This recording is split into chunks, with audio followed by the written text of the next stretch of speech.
ಗುರುರ್ಬ್ರಹ್ಮ ಗುರುರ್ವಿಷ್ಣು ಗುರುರ್ದೇವೋ ಮಹೇಶ್ವರಃ ಗುರು ಸಾಕ್ಷಾತ್ ಪರಬ್ರಹ್ಮ ತಸ್ಮೈ ಶ್ರೀ ಗುರವೇ ನಮಃ. ಧ್ಯಾನ ಮೂಲ ಗುರುಮೂರ್ತಿ, ಪೂಜ್ಯ ಮೂಲ ಗುರುಪಾದ, ಮಂತ್ರ ಮೂಲ ಗುರುವಾಕ್ಯ, ಮುಕ್ತಿ ಮೂಲ ಗುರುಕೃಪಃ. ಶ್ರೋತ್ರಿಯ ಬ್ರಹ್ಮನಿಷ್ಠ ಸದ್ಗುರು ಬಸವಾನಂದರ ಪಾದಕಮಲಗಳಿಗೂ, ಅವರ ಪ್ರತಿರೂಪದಂಥ ನಿಜಗುಣಪ್ಪನವರ ಪಾದಕಮಲಗಳಿಗೂ ನನ್ನ ದೀರ್ಘದಂಡ ಪ್ರಣಾಮಗಳನ್ನು ಸಲ್ಲಿಸುತ್ತಾ, ಸದ್ಗುರು ಮಾರ್ತಾಂಡ ಸಾಬಾಯಿ ಸದ್ಗುರುಗಳ ಪಾದಕಮಲಗಳಿಗೂ ಹಾಗೂ ರಾಯಪ್ಪ ಸದ್ಗುರುಗಳ ಪಾದಕಮಲಗಳಿಗೂ ನನ್ನ ದೀರ್ಘದಂಡ ಪ್ರಣಾಮಗಳನ್ನು ಸಲ್ಲಿಸುತ್ತಾ, ಗುರು ಸ್ವರೂಪರಾದಂಥ ನನ್ನ ಪತಿದೇವರಿಗೂ ಕೂಡ ನನ್ನ ದೀರ್ಘದಂಡ ಪ್ರಣಾಮಗಳನ್ನು ಸಲ್ಲಿಸುತ್ತಾ, ಮನದಲ್ಲಿ ಸ್ಮರಿಸಿಕೊಳ್ಳುತ್ತಾ, ತಮ್ಮೆಲ್ಲರಿಗೂ ವಂದಿಸುತ್ತಾ, ಇವತ್ತಿನ ಕೈವಲ್ಯ ಪದ್ಧತಿ ನಾವು ವಿಚಾರ ಮಾಡ್ತಾ ಇದ್ದೀವಿ. ಗುರುಗಳು ಹೇಳ್ತಾ ಇದ್ದಾರೆ, ನಾವೆಲ್ಲರೂ ಕೇಳ್ತಾ ಇದ್ದೀವಿ. ಎಷ್ಟೋ ಜನ್ಮದ ಒಂದು ಪುಣ್ಯದ ಫಲ ಇದು, ಒಂದು ಜನ್ಮದ್ದಲ್ಲ ಇದು. ಇಂಥ ಒಂದು ಕೇಳುವಂಥ ಭಾಗ್ಯ ನಮಗೆ ಸಿಕ್ಕದ, ಆ ಟೈಮ್ ಒದಗಿ ಬಂದದಂದ್ರೆ ನಾವೆಲ್ಲ ಪುಣ್ಯಾತ್ಮರು ಅಂತ ಅಂದ್ಕೊಳ್ಬೇಕು. ಯಾಕಂದರೆ ಸಾಮಾನ್ಯ ಕೆಲಸ ಅಲ್ಲ, ದೊಡ್ಡ ಕೆಲಸವನ್ನು ಮಾಡ್ಕೊಳಕತ್ತೀವಿ. ಒಂದು ಮಗು ಓದಿರ್ತದಲ್ಲ, 25 ವರ್ಷ ತನಕ ಓದ್ತದೆ, ಬರೀತದೆ, ಎಲ್ಲ ಮಾಡಿ ಉದ್ದೇಶ ಏನೋ ಒಂದು ನೌಕರಿ ಸಿಗಲಿ ಅಂತ ಹೇಳಿಬಿಟ್ಟು ವೃತ್ತಿ ಕೋರ್ಸನ್ನು ಮಾಡ್ತದೆ. ಆಮೇಲೆ ನೌಕರಿ ಸಿಕ್ತಂದ್ರೆ ಆರಾಮಾಗಿ ಇರ್ತದೆ. ಈಗ ನಾವು ಮಾಡುವಂಥ ಕೆಲಸ ಏನು? ಗುರು ಮುಖಾಂತರ ನಾವು ಕೇಳಕತ್ತೀವಿ, ಶ್ರವಣ ಮಾಡಕತ್ತೀವಿ, ಮನನ ಮಾಡ್ತೀವಿ, ನಿಧಿಧ್ಯಾಸನ ಮಾಡ್ತೀವಿ. ನಮಗೂ ಒಂದು ಸಿಕ್ಕಿಬಿಡ್ತದಪ್ಪ ನೌಕರಿ. ಎಂಥ ನೌಕರಿ ಇದು! ಭಾಳ ಅದ್ಭುತ. ಬರೀ ಕುಂತು ತಿನ್ನೋದು ನೋಡ್ರಿ, ನಮಗೇನಿಲ್ಲ, ಆನಂದ ಇದು, ಭಾಳ ಆನಂದ. ಯಾವ ಜನ್ಮಕ್ಕೂ ಈ ಆನಂದವನ್ನು ಪಡ್ಕೊಂಡಿಲ್ಲ. ಅಂಥ ಆನಂದವನ್ನು ಪಡ್ಕೊಳ್ಳಿಕ್ಕೆ ನಾವು ಇವಾಗ ಪ್ರಯತ್ನ ಮಾಡ್ತಾ ಇದ್ದೀವಿ ಅಂದ್ರೆ ನಾವು ಭಾಳ ಧನ್ಯರು ಅಂತ ಅಂದ್ಕೊಳ್ಬೇಕು. ಇಲ್ಲಿ ಕೈವಲ್ಯ ಪದ್ಧತಿ ಒಳಗೆ ನೀತಿ ಕ್ರಿಯಾಚಾರ್ಯ ಸ್ಥಳದಲ್ಲಿ ಮಹಾತ್ಮರು ಭಾಳಷ್ಟು ಅದ್ಭುತವಾದಂಥ ವಿಚಾರಗಳನ್ನು ಹೇಳ್ತಾ ಇದ್ದಾರೆ. ಮನುಷ್ಯನಿಗೆ ಈಗ ಅತ್ಯಂತ ದುಃಖ ನಿವೃತ್ತಿ ಆಗಬೇಕಾಗ್ಯದ, ಪರಮಾನಂದದ ಪ್ರಾಪ್ತಿ ಆಗಬೇಕಾಗ್ಯದ. ಇಂಥ ಮುಕ್ತಿ ಅನ್ನುವಂಥದ್ದು ನಾವು ವಿಚಾರ ಮಾಡಬೇಕು. ಮುಕ್ತಿ ಅನ್ನುವಂಥದ್ದು ಒಂದು ವಸ್ತು ಅಲ್ಲ. ಮುಕ್ತಿ ಅಂದರೆ ಏನು ಅಂದ್ರೆ, ನಾವು ಯಾವುದೋ ಒಂದು ಇದರಿಂದ ಇಲ್ಲಪ್ಪ ಈ ಕಷ್ಟದಿಂದ ಮುಕ್ತಿ ಆಯ್ತು ನಮಗಂತೀವಿ, ಹೌದಿಲ್ಲ? ಬಿಡುಗಡೆ, ಮುಕ್ತಿ ಅಂದರೆ ಬಿಡುಗಡೆ ಆಗುವಂಥದ್ದು. ಒಬ್ಬ ಇದರಿಂದ ನಮಗೆ ಬಿಡುಗಡೆ ಆಯ್ತಪ್ಪ, ಇದರಿಂದ ಮುಕ್ತಿ ಆಯ್ತಪ್ಪ ಅಂತ ಅಂತೀವಲ್ಲ, ಅದ್ರಂಗೆ ಈ ಜನನ ಮರಣ ಅನ್ನುವಂಥದ್ದು ಭಾಳ ದುಃಖ ಇದು. ಅದಕ್ಕೆ ಅದರಿಂದ ಬಿಡುಗಡೆ ಹೊಂದುವಂಥದ್ದಕ್ಕೆ ಏನಂದ್ರೆ ಮೋಕ್ಷ, ಮುಕ್ತಿ ಅಂತ ಹೇಳ್ತಾರೆ. ಅದಕ್ಕೆ ಆ ಕಷ್ಟದಿಂದ ಬಿಡುಗಡೆ ಆಗಿ ನನ್ನ ಸ್ವಸ್ವರೂಪದ ಒಂದು ಜ್ಞಾನ ಆಗುವಂಥದ್ದು. ಅದಕ್ಕೆ ಇದು ಜ್ಞಾನವನ್ನು ಮಾಡ್ಕೊಡ್ಬೇಕಾಗ್ಯದ, ಸ್ವಸ್ವರೂಪದ ಜ್ಞಾನವನ್ನು ಮಾಡ್ಕೊಡ್ಬೇಕಾಗ್ಯದ. ಇದು ಎಲ್ಲಿ ಆಗ್ತದೆ ರೀ? ಈ ಜ್ಞಾನವನ್ನು ಎಲ್ಲಿ ಪಡ್ಕೊಳ್ಬೇಕು ಅಂತಂದ್ರೆ, ಆ ಜ್ಞಾನ ನಿನ್ನ ಶುದ್ಧ ಅಂತಃಕರಣದಲ್ಲೇ ಆಗ್ತದೆ, ಹೊರಗಡೆ ಎಲ್ಲೂ ಆಗಂಗಿಲ್ಲ ಅದು. ಆದ್ರೆ ಇಲ್ಲಿ ಏನಾಗ್ತದೆ, ಮಲಿನ ಅಂತಃಕರಣದಲ್ಲಿ ಈ ಜ್ಞಾನ ಅಳವಡ್ತದೆ ಅನ್ನೋದ್ರೆ ಆಗಂಗಿಲ್ಲ. ಮಲಿನ ಅಂತಃಕರಣದಲ್ಲಿ ಜ್ಞಾನ ಆಗ್ತಿದೆ ಅನ್ನೋದ್ರೆ ಆಗಂಗಿಲ್ಲ. ಯಾಕಂತಂದ್ರೆ ಇಂಥ ಜ್ಞಾನ ಆಗಬೇಕಾಗಿತ್ತು, ಇಂಥ ಸದಾಕಾಲ ಆನಂದ ನಿನಗೆ ಆಗಬೇಕಾಗಿತ್ತು ಅಂತಂದ್ರೆ ಅಂತಃಕರಣ ಶುದ್ಧ ಆಗಿರ್ಬೇಕಾಗ್ತದೆ. ಮತ್ತು ಅದ್ರ ಜೊತೆ ಇನ್ನೊಂದು ಏನು ಬೇಕಾಗ್ತದೆ? ಪರಮಾತ್ಮನ ಒಂದು ಕೃಪೆ ಆಗಬೇಕಾಗ್ತದೆ. ಪರಮಾತ್ಮನ ಕೃಪೆ ಆಗಬೇಕಾದ್ರೆ ಈ ಕರಣ ದೋಷ ಇರಬಾರ್ದು. ಅದು ನಿವೃತ್ತಿ ಆಗದೆ ವಿನಃ ಅಂದರೆ ಕರಣ ದೋಷಗಳು ಏನದಾವ ಅದು ನಿವೃತ್ತಿ ಆಗಲಿಲ್ಲ ಅಂದ್ರೆ ಪರಮಾತ್ಮ ಒಲೆಯಂಗಿಲ್ಲ. ಆ ದೋಷಗಳು ಯಾವ ರೀ? ಕರಣ ದೋಷ. ಕರಣ ಅಂದರೆ ಏನು? ದೋಷಗಳಂದರೆ ಯಾವುವು? ಮತ್ತು ನಾವು ಅಂತೀವಿ ಪರಮಾತ್ಮ ಒಲಿಲಪ್ಪ ಅಂತೇಳಿಬಿಟ್ಟು ಏನೇನೋ ಪ್ರಯತ್ನ ಮಾಡಕತ್ತೀವಿ, ಹೌದಾ? ತೀರ್ಥಯಾತ್ರೆಗಳಿಗೆ ಹೋಗ್ತೀವಿ, ಮನ್ಯಾಗ ಪೂಜೆ ಪುರಸ್ಕಾರಗಳನ್ನು ಮಾಡ್ತೀವಿ, ಅಮಾವಾಸ್ಯೆಗೊಮ್ಮೆ ಪೂಜೆ ಮಾಡ್ತೀವಿ, ಆ ದೇವ್ರ ದಿಂಡ್ರಂತ ತಿರುಗಾಡ್ತೀವಿ, ಜಾತ್ರೆ ಜಮಾತ್ ಮಾಡ್ತೀವಿ, ಸಮಯ ಬಂದ್ರೆ ನಾನಾ ರೀತಿಯಿಂದ ಭಕ್ತಿ ಮಾಡ್ತೀವಿ, ಮನೆಯಲ್ಲಿ ಎಲ್ಲ ಮಾಡ್ತೀವಪ್ಪ. ಎದಕ್ಕೆ ಮಾಡ್ತೀವಿ? ದೇವ್ರು ಒಲಿಲ್ಲ ಅಂತಲೇ ಮಾಡ್ತೀವಿ. ಆದರೆ ದೇವ್ರು ಒಲಿತೇನೆ ನಾನು ಅದಕ್ಕೆಲ್ಲ. ಅದಕ್ಕೆ ಇದೆಲ್ಲ ಮಾಡ್ತೀವಿ ಅಂತಂದ್ರೆ ಯಾತಕ್ಕಾಗಿ ಮಾಡ್ತೀವಿ? ಇಷ್ಟೆಲ್ಲ ಭಕ್ತಿ ಮಾಡ್ತೀವಿ, ಮನ್ಯಾಗ ಪೂಜೆ ಮಾಡ್ತೀವಿ, 24 ಗಂಟೆ ಪೂಜೆದಾಗ ಇರ್ತೀವಿ, ಯಾತ್ರೆಗಳನ್ನು ಮಾಡ್ತೀವಿ, ಜಾತ್ರೆ ಜಮಾತ್ಗಳನ್ನು ಮಾಡ್ತೀವಿ, ಎಲ್ಲ ಮಾಡ್ತೀವಿ. ಎದಕ್ಕೆ ಮಾಡ್ತೀವಿ? ಇದು ಪರಮಾತ್ಮನ ಒಲುಮೆ ಆಗಲಿ ಅಂತಲೇ ಮಾಡ್ತೀವಿ. ಇವ್ರು ಮಾತ್ರ ಏನು ಹೇಳಕತ್ತಾರ? ತ್ರಿಕರಣಗಳ ದೋಷ ಇದ್ರೆ ಅಲ್ಲಿ ಪರಮಾತ್ಮನು ಒಲೆಯಂಗಿಲ್ಲ ಅಂತ ಇವ್ರು ಹೇಳಕತ್ತಾರೆ. ಮತ್ತು ಯಾವುದಕ್ಕೆ ಒಲಿತಾನೆ ಪರಮಾತ್ಮ? ಇವು ಯಾವುದಕ್ಕೂ ಒಲೆಯಂಗಿಲ್ಲತ್ತ. ಮತ್ತು ನಿನ್ನಲ್ಲಿ ತ್ರಿಕರಣ ದೋಷಗಳಿದ್ರೂ ಕೂಡ ಒಲೆಯಂಗಿಲ್ಲತ್ತ. ಅಂದ್ರೆ ಮತ್ತು ಯಾವುದಕ್ಕೆ ಒಲಿತಾನ? ಆ ದೋಷಗಳು ಯಾವಪ್ಪ ನಮ್ಮೊಳಗೆ ಅಂದ್ರೆ ಈ ಮುಂದೆ ಹೇಳ್ತಾರೆ 2ನೆಯ ಪದ. ನೀತಿ ಕ್ರಿಯಾಚರ್ಯ ಸ್ಥಳದಲ್ಲಿ ಇದು 2ನೆಯ ಪದ. ಎಂತೊಲಿವನೋ ತನಗಿನ್ನೆಂತೊಲಿವನೋ ಎಂತೊಲಿವನೋ ಕರಣತ್ರಯದ ದೋಷ ಮಿರೆ ಕಂತು ಕಾಲ ಪುರವೈರಿ ಗುರು ಶಂಭುಲಿಂಗ. ಎಂತೊಲಿವನೋ ತನಗಿನ್ನೆಂತೊಲಿವನೋ. ನೋಡ್ರಿ, ಪರಮಾತ್ಮ ಹೆಂಗೊಲಿತಾನೆ ನಿನಗೆ? ಎಂತೊಲಿವನೋ ಕರಣತ್ರಯದ ಅಂದರೆ ಏನು? ತ್ರಯ ಅಂದ್ರೆ 3. ಯಾವ್ಯಾವು ಕರಣಗಳು? ಯಾವ್ಯಾವು ಅವು? 3. ಅವು ಯಾವುವು ಅಂದ್ರೆ ಶರೀರ, ವಾಣಿ ಮತ್ತು ಮನಸ್ಸು. ಇವು 3 ತ್ರಿಕರಣಗಳು ಅಂತ ಹೇಳಿಸುವಂಥದ್ದು.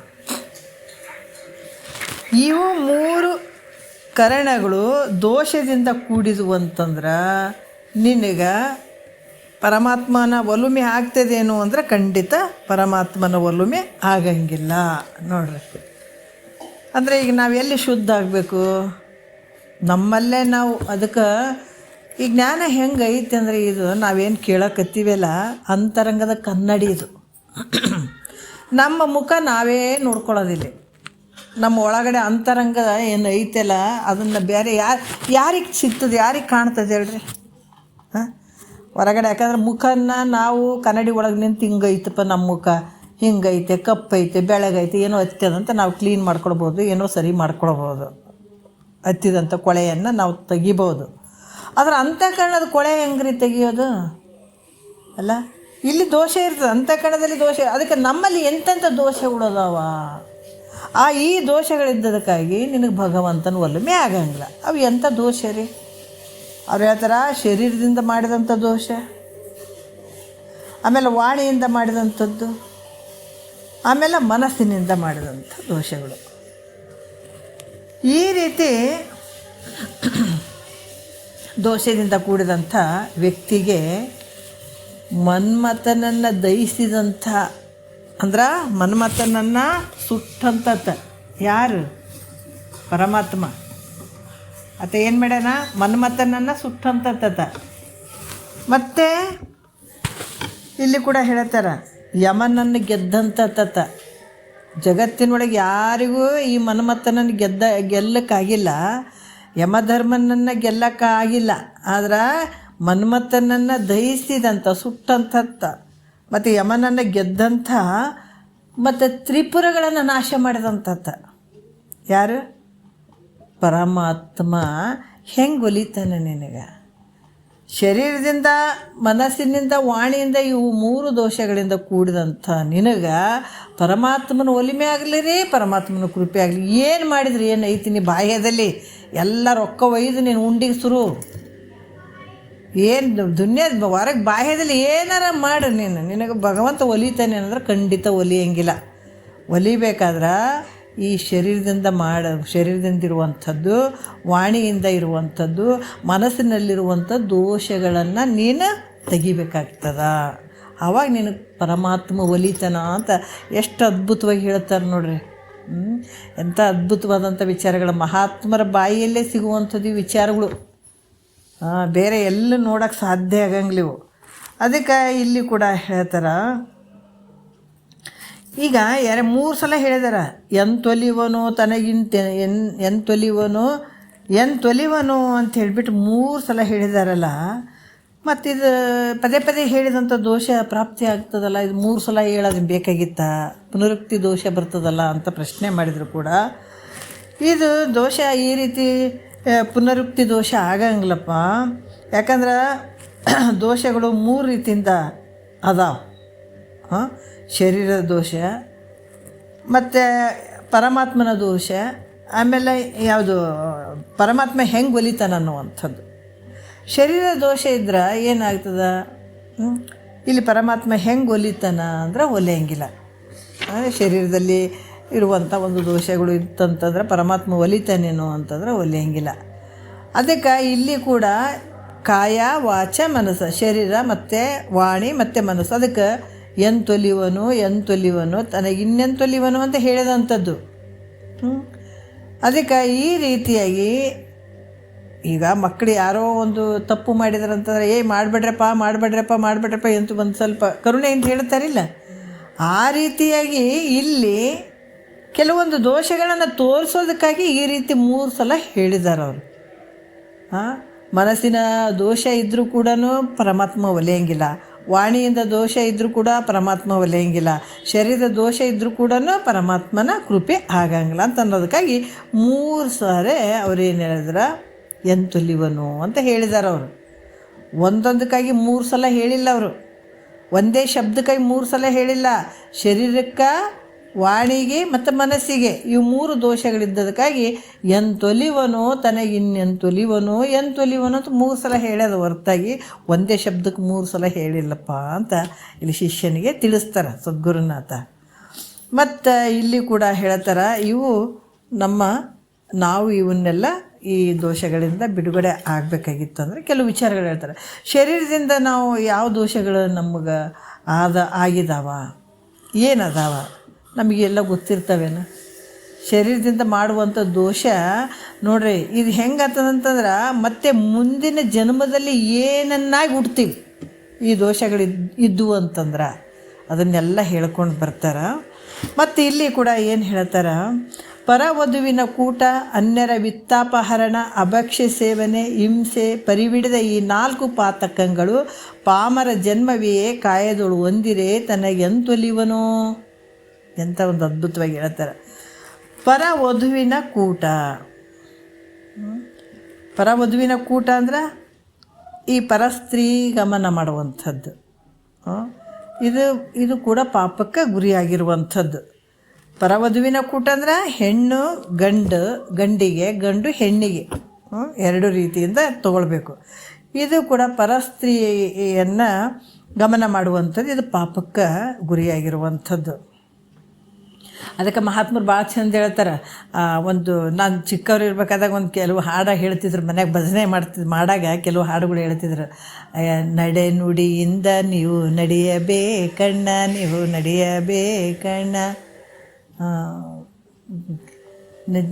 ದೇಹವಿದು ನಡವೇ ಹೋಗ್ತಾದಣ್ಣ ಅಂತ. ಅದರಲ್ಲಿ ಕೆಲವು ವಿಚಾರ, ಎದುರಿಗೆ ಯಾರೇ ಗಂಡು ಮಗ ಬಂದರೂ ಕೂಡ ಅಣ್ಣ ತಮ್ಮ ಅಂತ ತಿಳಿರಣ್ಣ ಅಂತ ಹೆಣ್ಮಕ್ಳಿಗೆ ಹೇಳೋದು. ಆಮೇಲೆ ಎದುರಿಗೆ ಹೆಣ್ಣು ಮಕ್ಕಳು ಬಂದ್ರೆ ಅಕ್ಕ ತಂಗಿ ಅಂತ ತಿಳಿರಣ್ಣ ಅಂತ ಒಬ್ಬರು ಮಹಾತ್ಮರು ಬರೆದಂಥ ವಾಕ್ಯಗಳು ಅದು ಆ ತತ್ವ ಪದದಲ್ಲಿ ಇರ್ತಿದ್ವು. ಅದಕ್ಕೆ ಹೇಳೋ ಉದ್ದೇಶ ಏನು ಅಂತಂದ್ರೆ, ಈ ಭಾವ ಅಲ್ಲಿ ಹೋಗಬಾರ್ದು. ಆ ರೀತಿ ಅಂದರೆ ಪಾಪಕ್ಕೆ ಕಾರಣ ಆಗಿರುವಂಥದ್ದು. ಈ ಪಾಪದಿಂದ ಮನುಷ್ಯ ಏನು ಮಾಡ್ತಾನೆ ಅಂತಂದ್ರೆ, ಅದಕ್ಕೆ ಮನುಷ್ಯನಿಗೆ ವಿವೇಕ ಅನ್ನುವಂಥದ್ದು ಭಾಳ ಮುಖ್ಯ.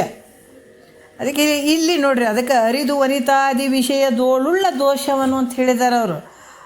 ಯಾವ್ಯಾವ ದೋಷಗಳು ನಮ್ಮ ಹತ್ರ ಅದಾವನ್ನುವಂಥದ್ದು ಮಹಾತ್ಮರು ತಿಳಿಸ್ತಾರೆ ನೋಡ್ರಿ, ಎಷ್ಟು ಅದ್ಭುತವಾಗಿ ತಿಳಿಸ್ತಾರೆ. ಈ ಪಾಪದಿಂದ ಏನಾಗ್ತಂದ್ರೆ ಮನುಷ್ಯ ನರಕ ದುಃಖವನ್ನು ಅನುಭವಿಸ್ಬೇಕಾಗ್ತದ. ಅದಕ್ಕೆ ಮಹಾತ್ಮರು ಎಚ್ಚರಿಕೆ ಆಗಿಬಿಟ್ರಿ ಇಂಥವೆಲ್ಲ ಕೇಳಿಬಿಟ್ಟು ಮತ್ತೆ ಒಂದು ನೀಚ ಯೋನಿಯಲ್ಲಿ ಹುಟ್ಟಬೇಕಾಗ್ತದೆ, ಅಂದರೆ ಒಂದು ಭಾಳಷ್ಟು ಕನಿಷ್ಠ ಜನ್ಮಕ್ಕೆ ಬರಬೇಕಾಗ್ತದೆ. ಅದಕ್ಕೆ ಈ ರೀತಿಯಾಗಿ ಇಲ್ಲಿ ಕೂಡ ಈ ಪರಸ್ತ್ರೀಯಲ್ಲಿ ಬರೀ ಹೆಣ್ಮಕ್ಳಿಗೆ ಹೇಳ್ಯಾರೇನ್ರಿ ನಿಜಗೊಂಡ್ರಂತಲ್ಲ, ಗಂಡು ಮಕ್ಕಳಿಗೂ ಹೇಳಿದಂಥದ್ದು, ಹೆಣ್ಮಕ್ಳಿಗೆ ಹೇಳಿದಂಥದ್ದು. ಅದಕ್ಕೆ ಇಲ್ಲಿ ಪರಸ್ತ್ರೀಯಲ್ಲಿ ಯಾವಾಗ ಒಂದು ಭೇದ ಭಾವ ಕಾಮದ ಬುದ್ಧಿ ಹೆಂಗೆ ಅಲ್ಲಿ ಉತ್ಪನ್ನ ಆಯಿತು ಅಂತಂದ್ರೆ ಪಾಪದ ಕೆಲಸಗಳು ನಡೀತಾವಲ್ಲಿ. ಅದಕ್ಕೆ ಕಾಮತುರಾಣಂ ನ ಭಯಂ ನ ಲಜ್ಜ ಅಂತ ಹೇಳ್ತಾರೆ.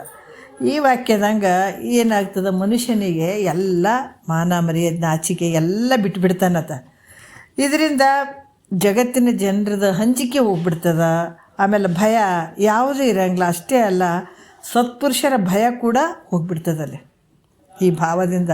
ಯಾವಾಗ ಆತನ ಹತ್ರ ನೋಡ್ರಿ ಕಾಮದ ಭಾವ ಬಂತು ಅಂತಂದಾಗ ಎಲ್ಲ ನಿನ್ನಲ್ಲಿರುವಂಥ ಸದ್ಗುಣಗಳು ಎಲ್ಲ ನಷ್ಟ ಆಗಿಬಿಡ್ತಾವೆ. ಅದಕ್ಕೆ ಈ ರೀತಿ ಕೆಲವು ವಿಚಾರಗಳನ್ನು ಹೇಳ್ತಾರೆ.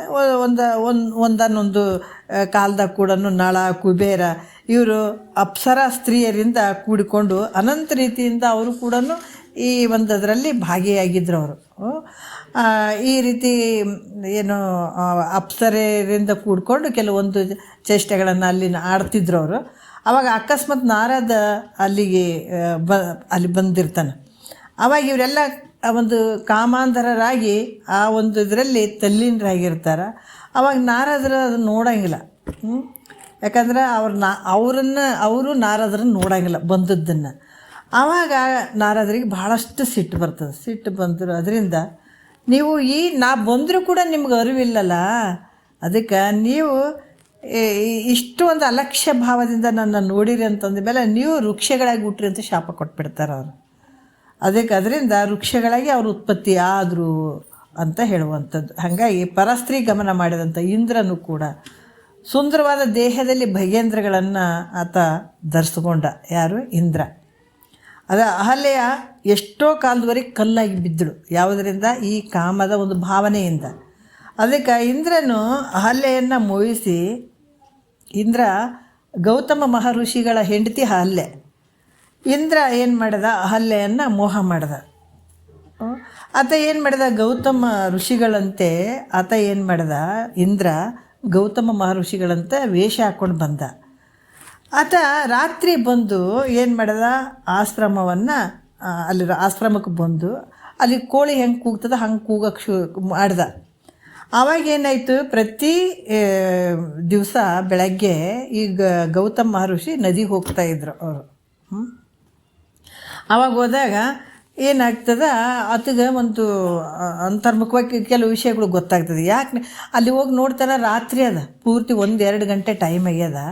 ಯಾಕೆ ನನಗೆ ಈ ಟೈಮಿಗೆ ಎಚ್ಚರಿಕೆ ಆಯಿತು, ಕೋಳಿ ಕೂಗಿದಂಗೆ ಆಯ್ತು, ನಾನು ಇಲ್ಲಿಗೆ ಬಂದೀನಿ, ಏನೋ ನಡೆದದ ಮನ್ಯಾಗ ಅಂತೇಳ್ಬಿಟ್ಟು ತಕ್ಷಣ ಗೌತಮ ಮಹರ್ಷಿ ಮನೆಗೆ ಬಂದಾಗ ಏನಾಯಿತು ಅಂತಂದಾಗ ಈತ ಏನು ಮಾಡಿದ?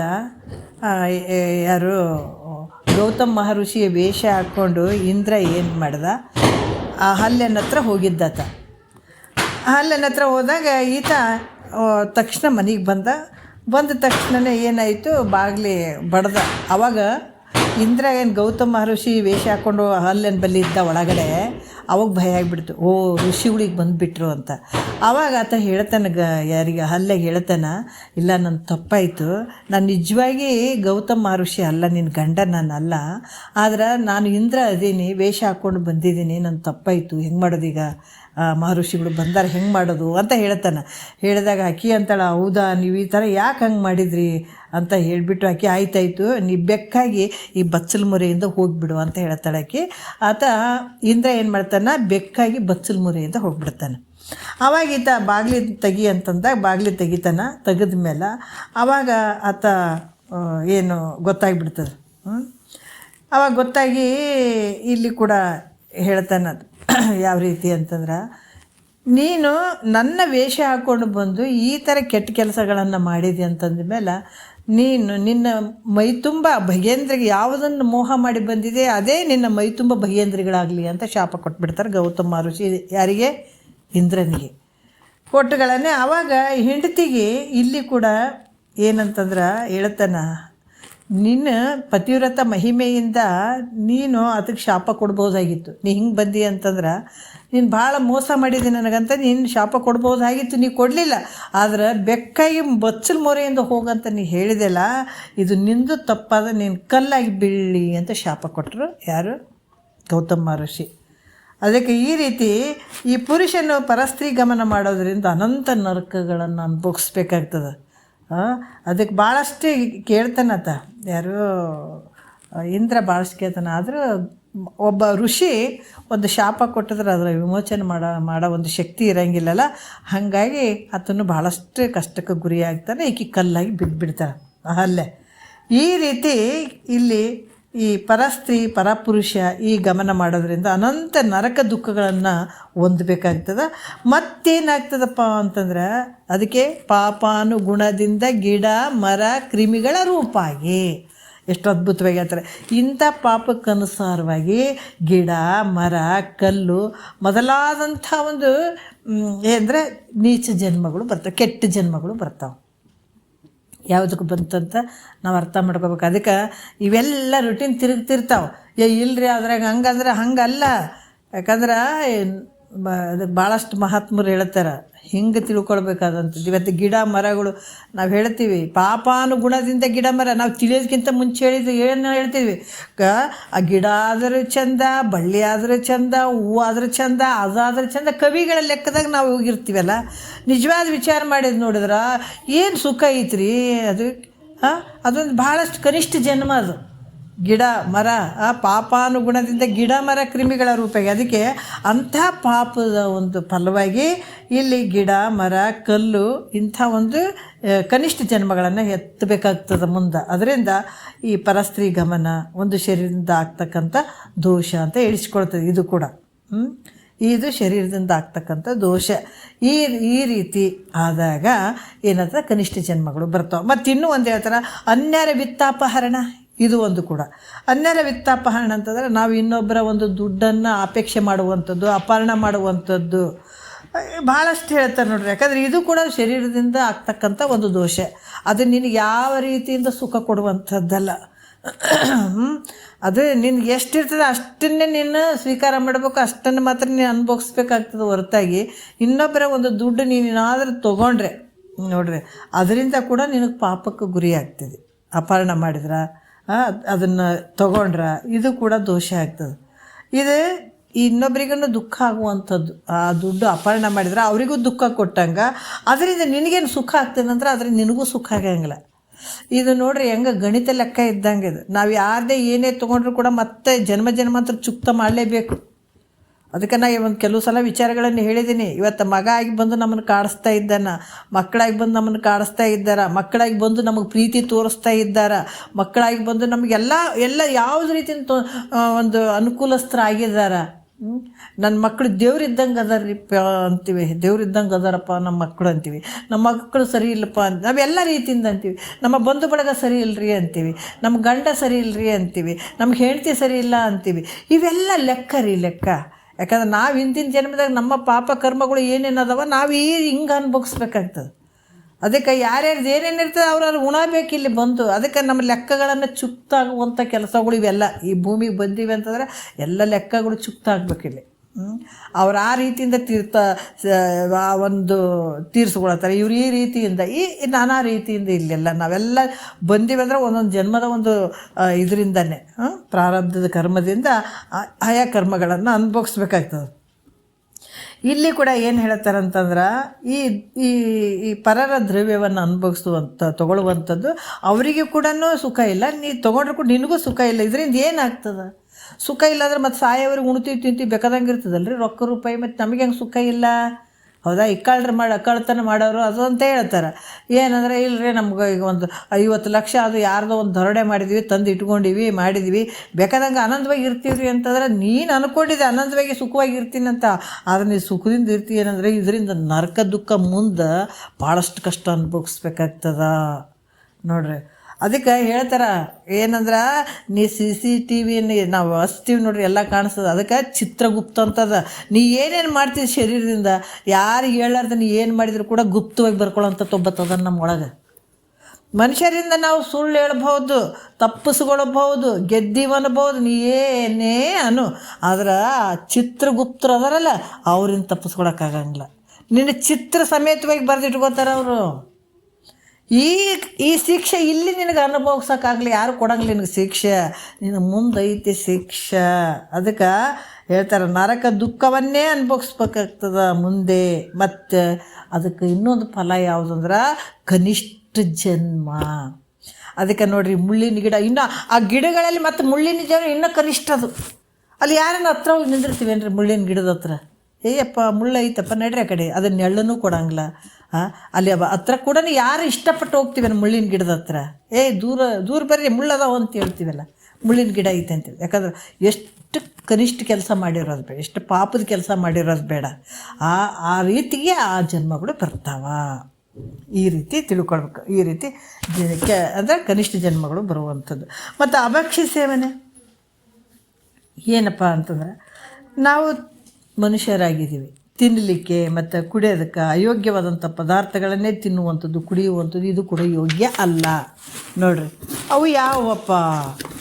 ಭಾಳಷ್ಟು ಜನ ಹೇಳ್ತಾರೆ, ಇಲ್ರಿ ಭಾಳಷ್ಟು ಚರ್ಚೆ ಮಾಡ್ತಾರೆ. ಏನಂತಂದ್ರೆ, ಈಗ ಅಭಕ್ಷ್ಯ ಸೇವನೆ ಅಂತಂದ್ರೆ ನಿನಗೆ ತಿನ್ನೋಕ್ಕೆ ಯೋಗ್ಯ ಆಗದೇ ಇರುವಂಥದ್ದು ಯಾವುದಂದ್ರೆ ಈ ಕುಡಿಯುವಂಥದ್ದು, ಮದ್ಯಪಾನ ಮಾಡುವಂಥದ್ದಾಗಿರ್ಬೋದು. ಮಾಂಸಾದಿಗಳು ಅಂತಂದರೆ ಈ ಮಾಂಸಗಳನ್ನು ತಿನ್ನುವಂಥದ್ದು, ಇವೆಲ್ಲವನ್ನು ಸೇವನೆ ಮಾಡೋದ್ರಿಂದ ಏನಾಗ್ತದ, ಯಾಕೆ ಹೇಳ್ತಾರಪ್ಪ ಅಂತಂದ್ರೆ, ಇಲ್ಲಿ ಪಾಪದ ಕೆಲಸ ಮಾಡೋಕೆ ಹಚ್ತಾವ. ಕೆಲವ್ರು ಹೇಳ್ತಾರೆ, ಇಲ್ಲರಿ ನೀವು ಮಾಂಸಗಳೆಲ್ಲ ತಿನ್ನಬಾರ್ದು ಅದಂತ ಹೇಳ್ತೀರಿ, ಮತ್ತು ಗಿಡ ಮರಗಳದಾಗೂ ಜೀವನ ಐತಲ್ರಿ, ಮತ್ತು ಅವು ತಿಂತೀರಿ, ಮತ್ತು ಇವು ಯಾಕೆ ತಿನ್ನಬಾರ್ದು? ಇದ್ರಾಗೂ ಜೀವ ಅದ, ಅದ್ರಾಗೂ ಜೀವ ಅದ, ಮತ್ತು ಅದನ್ನು ಒಡೆದು ತಿಂತೀರಿಲ್ಲ. ಮರಗಳನ್ನೆಲ್ಲ ಕಟ್ ಮಾಡಿ ಆಮೇಲೆ ಈ ಸೊಪ್ಪುಗಳನ್ನೆಲ್ಲ ಅದ್ರಾಗೂ ಜೀವ ಇರ್ತದೆ, ಮತ್ತು ಅದು ತಿಂತೀರಿಲ್ಲ. ಈ ರೀತಿ ವಾದ ಮಾಡುವಂಥದ್ದು ಇರ್ತದೆ, ನಿಜ. ಆದ್ರೆ ಇಲ್ಲಿ ಕೂಡ ಹೇಳ್ತಾರೆ, ಈ ಮದ್ಯ ಮಾಂಸಾದಿಗಳು ಯಾಕೆ ತಿನ್ಬೇಡಪ್ಪ ಅಂತಾರಂತಂದ್ರೆ, ನಿನ್ನ ಬಳಿ ತಮೋ ಗುಣ ಅಧಿಕಾಗಿ ಬೆಳೀತದ. ಈ 3 ಗುಣಗಳು ಅದಾವಲ್ಲ, ಸತ್ವ ರಜೋ ತಮೋ, ಈ 3 ಗುಣಗಳು ಅದಾವಲ್ಲ ನಿನ್ನನ್ನು ಕುಣಿಸ್ತಾವವು. ಅದ್ರಾಗ 2 ಅಂತೂ ತಮೋ ಗುಣ ಮತ್ತು ರಜೋಗುಣ ಅನ್ನುವಂಥದ್ದು ಭಾಳಷ್ಟು ಕಷ್ಟಕ್ಕೆ ಗುರಿ ಮಾಡ್ತಾವೆ ನಿನಗೆ. ಅದು ನಿನ್ನ ಮನಸ್ಸನ್ನು ಏನು ಸಮಾಧಾನ ಇರೋಕ್ಕೆ ಬಿಡೋಂಗಿಲ್ಲ ಅವು. ನಾವು ಇದನ್ನು ಅರ್ಥ ಮಾಡ್ಕೋಬೇಕು.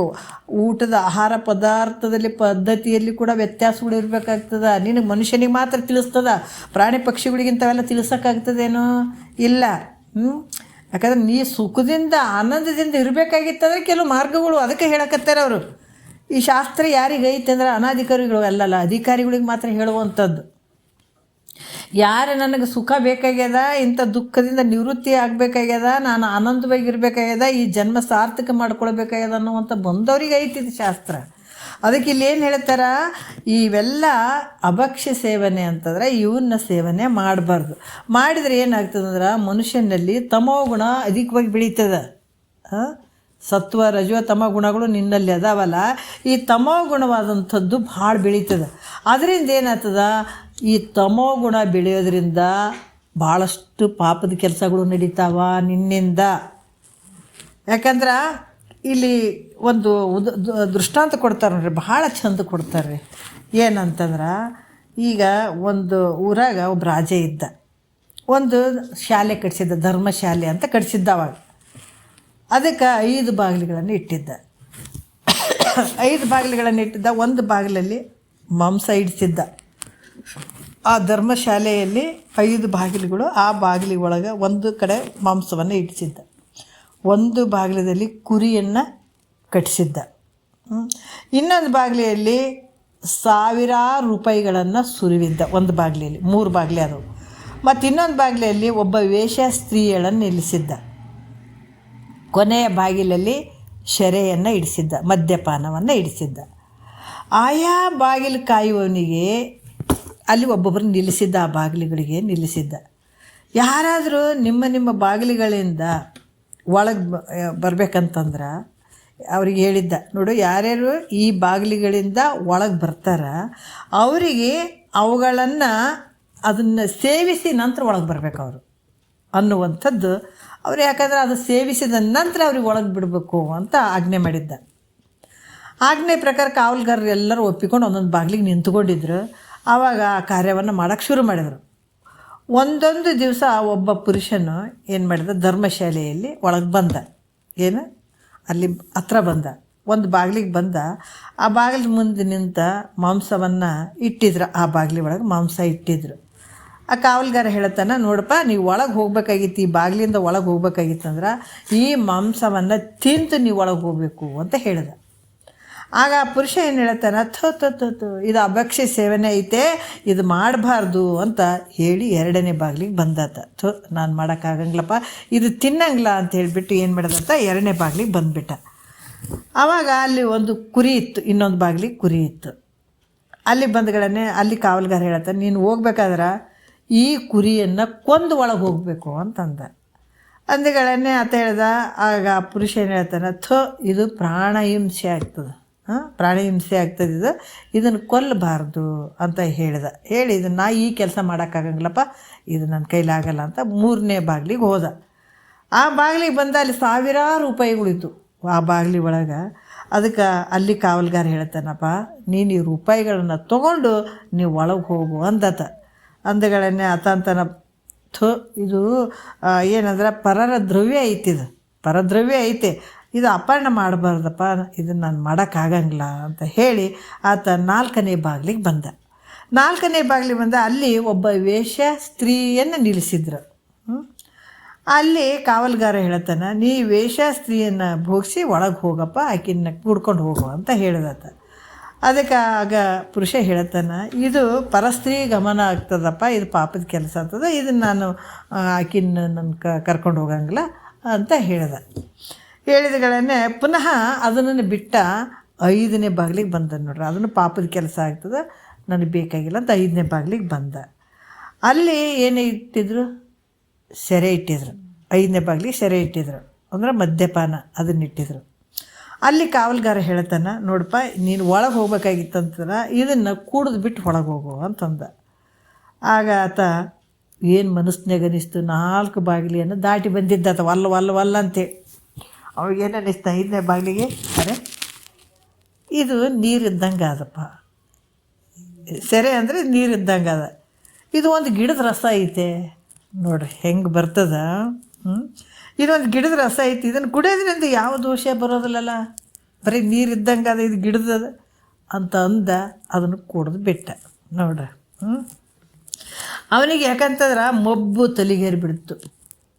ಸರಿ ಅಂತಂದರೆ ಅದು ಮತ್ತು ಮಬ್ಬು ತಲೆಗೆ ಏರ್ಬಿಡ್ತು ಅದಕ್ಕೆ ಅದೇ ಒಂದು ಗುಂಗಿನಲ್ಲಿ ಅವನು ಮತ್ತು ಮಾಂಸದ ಬಾಗಿಲಿಗೆ ಬಂದ. ಆತಗೆ ಯಾಕಂದ್ರೆ ಅದು ತಿಂದ ಮೇಲೆ ಅದಕ್ಕೆ ಅರಿವು ತಪ್ಪಿಬಿಡ್ತು, ಮಾಂಸವನ್ನು ತಿಂದ. ಅದು ಕೂಡ ಆತಗೆ ಭಾಳ ಚಂದ ಅನ್ನಿಸ್ತು. ಅದೇ ಒಂದು ಮದದಲ್ಲಿ ಏನು ಮಾಡ್ದ, ಕುರಿಯನ್ನು ಕೂಡ ಬಾಗಿಲಿಗೆ ಕಟ್ಟಿದ ಕುರಿಯನ್ನು ಸಾಕೊಂಡ, ಅದನ್ನು ಕೂಡ ತಿಂದ. ಮತ್ತು ರೊಕ್ಕದ ಬಾಗಿಲಿಗೆ ಬಂದ, ದುಡ್ಡು ಇಟ್ಟಿದ್ರಲ್ಲ ಅದ್ರ ಬಾಗಿಲಿಗೆ ಬಂದ. ಆ ದುಡ್ಡನ್ನು ಕೂಡ ತನಗೆ ಬರ್ತದೆ, ಯೋಗ್ಯ ಆಗ್ತದೆ ಮುಂದೆ ಮತ್ತು ಕುಡಿಯೋದಕ್ಕೆ ಮಾಡೋದಕ್ಕಂತ ಆ ದುಡ್ಡನ್ನು ತೊಗೊಂಡ್ಬಿಟ್ಟ. ಮತ್ತು ಯಾಕಂತಂದ್ರೆ ಈ ದೇವ್ರು ನನ್ನ ಸಲುವಾಗೆ ಕೊಟ್ಟಾನ ಇದು ರೊಕ್ಕ ಅಂತ ತಿಳ್ಕೊಂಡಾತ. ನೋಡ್ರಿ, ಮೊದಲು ಅಂದ ನೋಡ್ರಿ, ಇಷ್ಟೆಲ್ಲ ಆಯಿತು, ತೊಗೊಂಡ ಆ ದ್ರವ್ಯವನ್ನು ತೊಗೊಂಡ. ಆಮೇಲೆ ಆ ಸ್ತ್ರೀ ಬಾಗಿಲಿಗೆ ಬಂದು ನೀನು ಯಾರು ಅಂತ ಕೇಳ್ದ. ಆಗ ನಾಕಿ ಹೇಳಿದಳು, ನಾನು ಹಿಂಗೆ ಅದೀನಿ ಅಂತ ಹೇಳಿದಳು. ಆಯಿತು, ಆತ ನೀನು ಬೇಕಾದಷ್ಟು ದುಡ್ಡು ತೊಗೊಂಡು ಆಕಿನ ಕರ್ಕೊಂಡು ಹೋದ. ಅದು ಈ ಪ್ರಕಾರ ಏನಾಗ್ತದಂದ್ರೆ, ಈ ಒಂದು ಮದ್ಯ ಅನ್ನುವಂಥದ್ದು ಇದು ಏನಪ್ಪ ಅಂತ ಒಂದು ಸ್ವಲ್ಪ ಅಲಕ್ಷ್ಯ ಮಾಡಿದರೆ, ಇದೇನಂತ ತಿಳ್ಕೊಂಡ್ರೆ ಅದರಿಂದ ಏನಾಯಿತು ಅಂತಾರೆ, ಅನಂತ ಪಾಪದ ಕೃತ್ಯಗಳು ನಡೀತವೆ, ಪಾಪದ ಕೆಲಸಗಳು ನಡೆದು ಬಿಡ್ತಾವೆ. ಅದಕ್ಕೆ ಇದರಿಂದ ಏನಾಗ್ತದೆ, ಇಂಥ ಒಂದು ಪಾಪದಿಂದ ಏನಾಗ್ತದೆ ಮನುಷ್ಯನಿಗೆ ನರಕ ದುಃಖ ಅಂತ ಹೇಳ್ತಾರೆ. ನರಕ ದುಃಖಗಳನ್ನು ಅನುಭವಿಸಿ ಮತ್ತೆ ಯಾವ ಜನ್ಮಕ್ಕಂದ್ರೆ ಕನಿಷ್ಠ ಜನ್ಮಕ್ಕೆ ಹುಟ್ಟಬೇಕಾಗ್ತದ. ಅದರಿಂದ ಅಭಕ್ಷ್ಯ ಸೇವನೆ ಒಂದು ಶರೀರ ದೋಷ ಅಂತ ತಿಳ್ಕೊ, ಇದು ಕೂಡ ಶರೀರ ದೋಷದಲ್ಲಿ ಬರ್ತದೆ. ಇದೊಂದು ಶರೀರ ದೋಷ ಐತಪ್ಪ, ಇದು ಈ ರೀತಿ ಮಾಡುವಂಥದ್ದು ಯೋಗ್ಯ ಅಲ್ಲ ಅಂತ ಕೂಡ ಹೇಳ್ತಾರೆ. ಇದಕ್ಕಾಗಿ ತಿನ್ನಬಾರ್ದು ಅಂತ ಹೇಳ್ತಾರೆ ಅಷ್ಟೇ. ಮತ್ತು ನಾವು ತಿಂತೀವ್ರಿ ಅಂದ್ರೆ ತಿನ್ನಿರಿ ಅಂತಾರೆ. ಹೇಳ್ತಾರೆ, ಏನು ರೀ ದೊಡ್ಡದಾಗಿ ಹೇಳ್ತೀರಿ, ಮತ್ತು ಅದ್ರಾಗ ಜೀವ ಇರ್ತಿದ್ರಾಗ ಇಂಥವ್ರಿಗೆ ವಾದ ಮಾಡೋರಿಗೆ ಏನು ಹೇಳೋಕ್ಕಾಗ್ತದ? ಯಾಕೆ ಪಾಪದ ಕೃತ್ಯಗಳನ್ನು ಮಾಡೋದ್ರಿಂದ ಏನಾಗ್ತದ, ಜನ್ಮದಲ್ಲಿ ನರಕ ದುಃಖವನ್ನು ಅನುಭವಿಸ್ತಿದ್ದಿ. ನಿನಗೆ ಯಾವ ರೀತಿ ಸುಖ ಶಾಂತಿ ನೆಮ್ಮದಿ ಬಹುದೂರ ಆಗ್ತಾವ. ಅದಕ್ಕೆ ನಿನಗೊಂದು ಹಿಡ್ತಾ ಹೇಳ್ತಾರೆ ಅವರು, ಇಲ್ಲರಿ ನಾ ಹಂಗೆ ತಿಂತಿದ್ರಿ ಹಂಗೆ ಮಾಡ್ತೀನಿ ಅಂದ್ರೆ ಮಾಡು, ನಿನಗೆ ಯಾರು ಬೇಡ ಅಂತಾರೆ. ಮಹಾತ್ಮರೇ ಹೇಳ್ತಾರೆ, ತಿಳಿಸಿ ಹೇಳ್ತಾರೆ. ನೋಡು, ಯಾವುದರಿಂದ ನಿನಗೆ ದುಃಖ ಉತ್ಪತ್ತಿ ಆಯಿತು, ಪಾಪ ಯಾವುದರಿಂದ ಆಯಿತು, ಯಾಕಿಷ್ಟು ಕೆಟ್ಟ ಜನ್ಮಗಳು ಬಂದು ಅವಕ್ಕೆಲ್ಲ ಗಿಡ ಮರಗಳಿಗೆ ಹಿಂಗಾಗಿ ಬರ್ತಾವ. ಈಗ ಮಹಾತ್ಮರು ಹೇಳಿದ್ರು ಕಿವ್ಯಾಗ ಹಾಕೊಳ್ಳೋ ನಾ ಮಾಡಂಗೆ ಮಾಡ್ತೀನಿ ಉಣ್ಣಂಗೆ ನೀವು ಉಣೋದು ನಿನಗೆ ಯಾರು ಬೇಡ ಅನ್ನಂಗಿಲ್ಲ. ಉಂಡ್ರೆ ಇಷ್ಟು ಪಾಪದ ಕೆಲಸಗಳು ಆಗ್ತಾವೆ ನೋಡಪ್ಪ. ಆ ಶರೀರದಿಂದ ಮಾಡಿದಂಥ ಒಂದು ದೋಷದಿಂದ ನರಕ ಪ್ರಾಪ್ತಿ ಆಗ್ತಾವೆ, ಮತ್ತು ಕನಿಷ್ಠ ಜನ್ಮಗಳು ಬರ್ತಾವೆ. ಸ್ವಲ್ಪ ಮನುಷ್ಯ ಇದೆ, ಹುಷಾರಾಗಿರು. ಇಂಥವು ಕಟ್ಟಿಟ್ಟು ಬುತ್ತಿ ಇದೇನು ನಿನಗೆ ಆಟ ಆಡೋಕ್ಕೇನು ಹೇಳಿಲ್ಲ. ಇದೇನು ರೀ ಈ ಶಾಸ್ತ್ರ ನಿತ್ಯ ಕೇಳ್ತೀವಲ್ಲ, ಬೇರೆ ಯಾವುದ್ಯಾವುದೇ ಕೇಳಿ ಪುರಾಣದಾಗ ಅದೇ ಹೆಂಗಾಗ್ತದೆ ರೀ, ಹೆಂಗಾಗ್ತದೆ ಅಂತ ನಾವು ಅಲಕ್ಷ್ಯ ಮಾಡ್ಬೋದು. ಯಾಕಂದ್ರೆ ಪುರಾಣಗಳನ್ನು ನಾವು ನಂಬಬೋದು ಬಿಡ್ಬೋದು, ನಂಬಲೇಬೇಕಂತಿಲ್ಲ. ಆದರೆ ಇದು ನಂಬಲೇಬೇಕನ್ನುವಂಥದ್ದು. ಏನು 7 ಗಂಟೆಯಿಂದ 8 ಗಂಟೆವರೆಗಿನ ಕ್ಲಾಸ್ ಆಗ್ತದಲ್ಲ, ಇದ್ರಾಗ ಒಂದು ವಿಚಾರಗಳು ತೆಗಿಯೋಂಗಿಲ್ಲ, ಮತ್ತು ಬೇರೆ ವಿಷಯಗಳು ಸೇರ್ಸಂಗಿಲ್ಲ ಇದ್ರಾಗ. ಅವು ಪುರಾಣಗಳು ನಿಮಗೆ ಇಷ್ಟ ಇದ್ರೆ ನಂಬಬೋದು, ಕಷ್ಟ ಅನಿಸಿದ್ರೆ ಬಿಡ್ಬೋದು. ಆದ್ರೆ ಇದನ್ನು ನಂಬಲೇಬೇಕಾಗಿರುವಂಥದ್ದು, ಇದು ಸತ್ಯವಾಗಿರುವಂಥದ್ದು, ಇದು ಭಗವಂತನ ವಾಣಿ. ಇವೆಲ್ಲ ಇವು ಸುಮ್ಮನೆ ಅಲ್ಲ. ನಾ ಅಲಕ್ಷ್ಯ ಮಾಡ್ತೀನಿ ಅಂದ್ರೆ ಮಾಡಂತಾರೆ ಅವ್ರೆ ಮಹಾತ್ಮರೇ. ನಿನಗೆ ನಂಬಲೇಬೇಕಂತ ಅನ್ನಂಗಿಲ್ಲ. ನೋಡಪ್ಪ, ಭಗವಂತನ ವಾಣಿ ಅದ, ನಾವು ಬರೆದಂಥದ್ದಲ್ಲ, ಇದು ಭಗವಂತನೇ ಹೇಳಿದಂಥದ್ದದ. ಇದು ಮತ್ತು ಮುಂದೆ ಈ ಥರ ಕಷ್ಟಗಳು ಅದಾವೆ ನೋಡಂತ ನಿನಗೆ ಹೇಳ್ತಾರೆ. ನೀ ತಿಳ್ಕೊಂಡ್ರೆ ಒಳ್ಳೆಯದು, ತಿಳ್ಕೊಡೋದಿದ್ರೆ ನಿನ್ನ ದಾರಿ ನಿನ್ನಂತಾರೆ ಅವರು ಮಹಾತ್ಮರು. ಅದಕ್ಕೆ ಇಲ್ಲಿ ಕೂಡ ಇಂಥದನ್ನು ತಿಳ್ಕೊಂಡ್ರು ಮಹಾತ್ಮರು ಭಾಳಷ್ಟು ಹುಷಾರಾದರು. ಅದಕ್ಕೆ ಇಲ್ಲಿ ಕೂಡ ನರಕವನ್ನೇ ಮತ್ತೆ ಪುನರಪಿ ಪುನರಪಿ ಮಾಡಿ ಏನು ಕಷ್ಟಗಳು ಅನುಭವಿಸ್ಬೇಕಾಗ್ತದ. ಈ ಮನುಷ್ಯನ ಶರೀರ ಬರಲಿ ರೀ, ಆದರೆ ಗಿಡ ಮರಗಳ ಶರೀರ ಬಂದರೆ ಕನಿಷ್ಠದ್ದು. ಎಲ್ಲಿ ನಿಂತಲ್ಲೇ ನಿಂದಿರ್ಬೇಕು, ಯಾರು ಓಡಿಸ್ಕೋಬೇಕು, ಕಡಿಸ್ಕೊಳ್ಬೇಕು. ಎಂಥ ಜನ್ಮ ರೀ ಅದು. ಅಂಥ ಜನ್ಮಗಳು ನಿನಗೆ ಬರ್ತಾವೆ. ಈ ರೀತಿ ಇದ್ದಾಗ ಹುಷಾರಾಗಪ್ಪ ಅಂತ ಹೇಳ್ತಾರೆ ಅವರು. ಮತ್ತು ಹಿಂಸೆ ಅಂದರೆ ಪರರಿಗೆ ಈ ಶರೀರದಿಂದ ದುಃಖವನ್ನು ಉಂಟು ಮಾಡುವಂಥದ್ದು ಹಿಂಸೆ ಅನಿಸ್ಕೊಳ್ತದೆ. ಅದು ಸುಮ್ಮನೆ ತೊಂದರೆ ಕೊಡುವಂಥದ್ದು, ಬಡಿಯೋದು ಮಾಡ್ತಾರೆ ನೋಡ್ರಿ. ಹಿಂಸೆ ಮಾಡೋದ್ರಿಂದ ಮನುಷ್ಯನು ಏನಾಗ್ತದೆ, ಆ ಹಿಂಸೆ ಭಾವ ಇತ್ತಂದ್ರೆ ಕರುಣಾ ಗುಣ ಹೋಗಿಬಿಡ್ತದೆ ಮನುಷ್ಯನಲ್ಲಿ. ಅದಕ್ಕೆ ಆಗ ಏನಾಗ್ತದೆ, ಧರ್ಮ ಅಂದ್ರೆ ಪುಣ್ಯ ನಷ್ಟ ಆಗಿಬಿಡ್ತದೆ. ಯಾವಾಗ ನಿನ್ನಲ್ಲಿ ಹಿಂಸೆ ಭಾವ ಬಂತು ಅಂದಾಗ ನೀನು ಬಲ್ಲಿರುವಂಥ ಪುಣ್ಯ ಕೂಡ ನಷ್ಟ ಆಗಿಬಿಡ್ತದ ನೋಡ್ರಿ. ಮತ್ತೇನಾಗ್ತದೆ, ಪಾಪ ಪ್ರಾಪ್ತಿ ಆಗ್ತದೆ. ಅದಕ್ಕಿಲ್ಲಿ ಭಾಳಷ್ಟು ನಾವೇನು ಬಂದೀವಿ ಪ್ರಾರಬ್ಧ ಕರ್ಮದಾಗ ಪಾಪ ಪುಣ್ಯವನ್ನು ಒತ್ಕೊಂಡು ಬಂದೀವಲ್ಲ, ಈಗ ಅದನ್ನು ಒಟ್ಟು ತುಂಬ ಉಣ್ತೀವಿ, ಇಲ್ಲ ಅಂತಿಲ್ಲ. ಮತ್ತು ಹೋಗ್ಬೇಕಾದ್ರೆ ಒಳ್ಳೆಯದನ್ನು ಬ್ಯಾಂಕ್ ಬ್ಯಾಲೆನ್ಸ್ ಮಾಡ್ಕೊಂಡು ಹೋಗ್ಬೇಕು, ಮತ್ತು ಪಾಪನ ಬ್ಯಾಂಕ್ ಬ್ಯಾಲೆನ್ಸ್ ಮಾಡ್ಕೊಂಡು ಹೋಗ್ಬಾರ್ದು.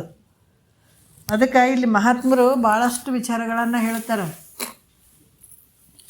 ಏನು ಹೇಳ್ತಾರೆ, ಈ ಪಾಪದಿಂದ ಏನಾಗ್ತದೆ, ನರಕ ದುಃಖವನ್ನು ಅನುಭವಿಸಿ ಮತ್ತೆ ಭಾಳಷ್ಟು ಕನಿಷ್ಠ ಜನ್ಮಕ್ಕೆ ಬರ್ಬೇಕಾಗ್ತದೆ. ಇಂಥ ಕನಿಷ್ಠ ಜನ್ಮಕ್ಕೆ ಬರಬೇಕಾದ್ರೆ ಯಾವುದು ಅಂದ್ರೆ ಪರಸ್ತ್ರೀ ಗಮನ, ಅಪಹರಣ. ಯಾಕಂದರೆ ಪರಸ್ತ್ರೀ ಗಮನ ಮತ್ತು ಪರರ ದ್ರವ್ಯವನ್ನು ಅಪಹರಣ ಮಾಡುವಂಥದ್ದು, ಅಭಕ್ಷ್ಯ ಸೇವನೆ, ಹಿಂಸೆ. ಹಿಂಸೆ ಅನ್ನೋದು, ಅದಕ್ಕೆ ಹಿಂಸೆ ಕೂಡ ಈ ಶರೀರದಿಂದ ಯಾರಿಗೂ ಮಾಡುವಂಥದ್ದೆಲ್ಲ ಮಾಡಬಾರ್ದು. ಈ 4 ದೋಷಗಳು ಶರೀರದಲ್ಲಿ ಇರುವಂಥದ್ದು ನೋಡ್ರಿ. ಯಾಕಂದ್ರೆ ಈ ಶರೀರದಿಂದ ಆಗ್ತಕ್ಕಂಥ ದೋಷಗಳಿವು. ಅದಕ್ಕೆ ನಿನಗೆ ಈ ದೋಷಗಳು ಇದ್ದು ಅಂದ್ರೆ ಪರಮಾತ್ಮ ಒಲಿಲಪ್ಪ. ಪರಮಾತ್ಮ ಒಲಿಲಿ ಅಂದ್ರೆ ಹೆಂಗೆ ಒಲಿತಾನೆ ಹೇಳ್ರಿ? ಖಂಡಿತ ಸಾಧ್ಯ ಇಲ್ಲ. ಅದಕ್ಕೆ ಇದನ್ನು ತಿಳ್ಕೊಂಡು ನೀ ಸ್ವಲ್ಪ ಹುಷಾರಾದಿ ಅಂತಂದ್ರೆ ಇವನ್ನ ಆದಷ್ಟು ನೀವು ಬಿಟ್ಕೊಳಕ್ಕೆ ಪ್ರಯತ್ನ ಮಾಡಿದೆ ಅಂದ್ರೆ ಭಾಳ ಯೋಗ್ಯ ಆಗ್ತದಪ್ಪ ಅಂತ ಮಹಾತ್ಮರು ತಿಳಿಸ್ತಾರೆ ನೋಡ್ರಿ. ಯಾಕಂದ್ರೆ ಆರಾಮಾಗಿರ್ಬೇಕಂತಲೇ ಡಾಕ್ಟ್ರಲ್ಲಿ ಹೋಗಿರ್ತೀವಿ. ಡಾಕ್ಟ್ರ್ ಹೇಳ್ತಾರೆ, ನೋಡಪ್ಪ ನಿನಗೆ ಆರಾಮ ಆಗ್ಬೇಕಾಗಿತ್ತಂದ್ರೆ ಇಂಥ ಬೀಡಿ ಬಿಡು, ಸಿಗರೇಟ್ ಬಿಡು, ಕುಡಿಯೋದು ಬಿಡು, ತಿನ್ನೋದು ಬಿಡು ಅಂತ ಪತ್ತೆ ಹೇಳ್ತಾರಿಲ್ಲ ಅವರು. ಯಾಕೆ ಹೇಳ್ತಾರೆ? ನೀ ಸತ್ತು ಹೋಗ್ತಿ ಅಂತಾರೆ. ಅದ್ರಂಗೆ ಇಲ್ಲಿ ಕೂಡ ಭಗವಂತನ ವಾಣಿ, ನೀನು ಇಂಥವು ಬಿಟ್ಕೊಳಪ್ಪ, ನಿನ್ಗೆ ಆನಂದ ನೀ ಸಾಯದೇ ಇರ್ಬೇಕು, ಅಮೃತ. ಅದಕ್ಕೆ ಹೇಳ್ತಾರೆ ಅವರು, ಸಾಯದೇ ಇರುವಂಗೆ ಅಂಥ ಒಂದು ಆನಂದ ಅನ್ನುವಂಥದ್ದು ನಿನಗೆ ಆಗ್ಬೇಕು, ಸದಾಕಾಲ ಆನಂದ. ಇಂಥ ಜನನ ಮರಣ ಅನ್ನುವಂಥ ದುಃಖದಿಂದ ನೀನು ಬಿಡುಗಡೆ ಆಗಬೇಕಾಗಿತ್ತು ಅಂತಂದ್ರೆ ನೀನು ಮೊದಲು ಏನು ಮಾಡಂದ್ರೆ ಇವನು ಸ್ವಲ್ಪ ಬಿಟ್ಕೋ ಅಂತಾರೆ, ಪತ್ತೆ ಮಾಡಂತಾರೆ ನೋಡ್ರಿ. ಹಿಂಗೆ ಈ ಪತ್ತೆ ಮಾಡಿದ್ರೆ ನಿನ್ನಂಗೆ ನೀನೇನು 14 ಲೋಕ ಕೊಡೆಯನ್ನಾಗ್ತಿದಿ. ಜಗತ್ತಿನ ಜನರೇ ಕೈ ಮುಗಿತಾರ. ಇದು ಸಾಮಾನ್ಯ ಅಲ್ಲ. ನೀನು ಹುಟ್ಟುವವನಲ್ಲ, ಸಾಯುವನಲ್ಲಿ ಎಂಥ ಒಂದು ದಾರಿಗೆ ಹೊಂಟಿದ್ದೀನಿ ನೀನು.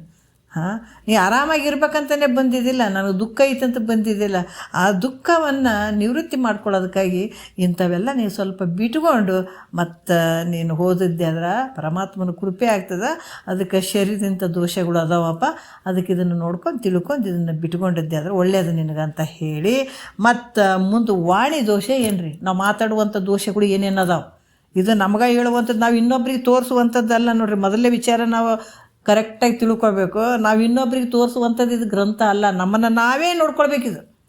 ತಿರ್ಗಿ ನಮ್ಮೊಳಗೆ ನಾವೇ ನೋಡ್ಕೊಳ್ಳುವಂಥದ್ದು ಇದು. ನಾವು ಹೆಂಗೆ ಅದೀವಿ ಅಂತಲೇ ನೋಡ್ಕೊಳ್ಳುವಂಥ ಶಾಸ್ತ್ರ ಇದು, ಮಂದಿಗೆ ಹೇಳೋದಲ್ಲ.